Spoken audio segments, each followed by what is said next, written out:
ଗୀତାରେ ଭଗବାନ ଶ୍ରୀକୃଷ୍ଣଙ୍କୁ ଅର୍ଜୁନ ପଚାରିଥିଲେ, ପ୍ରଭୁ, ଏ ଜୀବ ଜଗତ ସୃଷ୍ଟିରେ ମନୁଷ୍ୟକୁ ମୁକ୍ତି କିପରି ମିଳିଥାଏ ଆଉ ମନୁଷ୍ୟ ମୁକ୍ତି କିପରି ପାଇଥାଏ?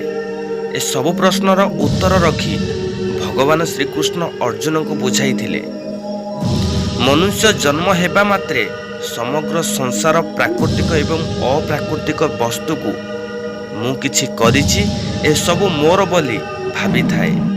ଯେପରି ଏସବୁ ଧନ ମୁଁ କମେଇଛି, ଏ ସମ୍ପତ୍ତି ମୋର, ଏ ଆତ୍ମୀୟ ଲୋକମାନେ ମୋ ନିଜର, ଏପରି ଭାବି ଦୁଃଖ ବନ୍ଧନରେ ବାନ୍ଧି ହେଇ ରହିଥାଏ, ମୁକ୍ତି ପାଇପାରି ନଥାଏ। ମୁକ୍ତିର ଅର୍ଥ ହେଉଛି ମୁଁ ନୁହେଁ, ଏସବୁ ମୋର ନୁହେଁ। ଯେପରିକି ଜଣେ ବ୍ରାହ୍ମଣ ମାନି ନେଇଛି ଯେ ମୁଁ ଜଣେ ବ୍ରାହ୍ମଣ, ଏଥିପାଇଁ ତାକୁ କୌଣସି ମାଳା ଜପ କରିବାକୁ ପଡ଼େ ନାହିଁ। ଠିକ୍ ସେହିପରି ଆମେ ମାନିବାକୁ ହେବ ଯେ ଆମେ ଭଗବାନଙ୍କର। ଏପରି ଚିନ୍ତାଧାରା ଥିବା ବ୍ୟକ୍ତିମାନେ ହିଁ ମୁକ୍ତି ପାଇଥାନ୍ତି। ଶରୀର ଯେପରି ପ୍ରତିକ୍ଷଣ ପରିବର୍ତ୍ତନ ହେଉଛି, ଠିକ୍ ସେହିପରି ଭଗବାନଙ୍କୁ ସମର୍ପି ଦେବା ବ୍ୟକ୍ତିମାନଙ୍କର ପରୀକ୍ଷା ବି ସେତିକି କଠିନ ହୋଇ ଚାଲୁଛି।